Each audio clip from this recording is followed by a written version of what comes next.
dyan, they don't know how to create a content. So, very simple lang mga idol, no? Kahit anong video na i-post mo sa social media, content na yon. So, gaya ng ginagawa ko ngayon mga idol, no? Ako'y nagmamasad sa aking misis at binidyohan ko. So, ito, content na mga idol. Sa mga nagsa-start or beginning content creator, ito lang mga idol, pagpatuloy niya, gumawa lang kayo ng mga engaging content. So, what is engaging content? Like a funny video, tutorial. So, ang pag-upload ng video ay dapat mag-upload kayo ng video na walang violation, walang flag content, walang nag-aaway, bawal kayo mag-share ng mga video na mayroong nag-aaway. Baka ma-flag content kayo dyan mga idol. Kaya mga idol, ito mga idol, ang laking tulong na ito mga idol. Ang pagmamassage ito ay makapagbigay ng good blood circulation sa ating katawan mga idol.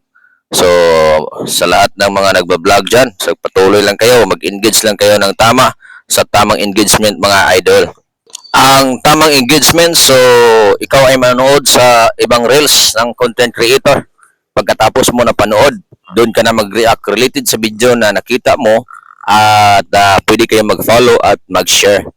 Pero wag kayo basta-basta mag-share mga idol sa mga video na mayroong violation o flag content.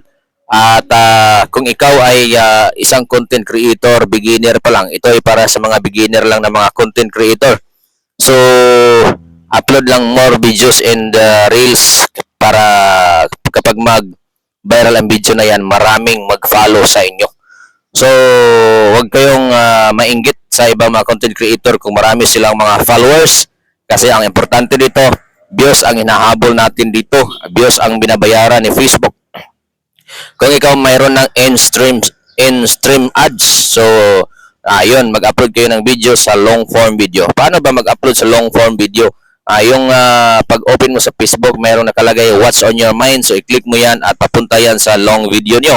At kailangan na naka-edit na, naka-prepare na ang video na pwede mong i-upload.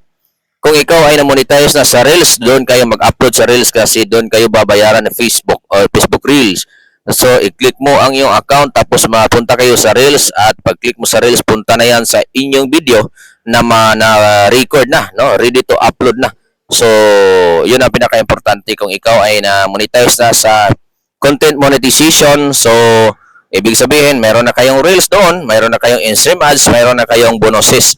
So, mag-upload, maka-earn kayo sa bonuses kung palagi kayo nag-upload ng mga photo, text, okay, maka-earn na rin ang MyD or sa story kapag mag-MyD kayo. Kapag mayroon na kayong content monetization package na yan. Huwag kayong mag-alala na ma-earn na ang Reels at saka ang ating in-stream ads bonuses kasi buo na yan, no? Package na yan sa monetization kung mayroon na kayong monetization tools. Kaya mga idol, sana ito'y nakatulong sa inyo at maraming salamat sa lahat ng nanood sa ating mga video, funny video.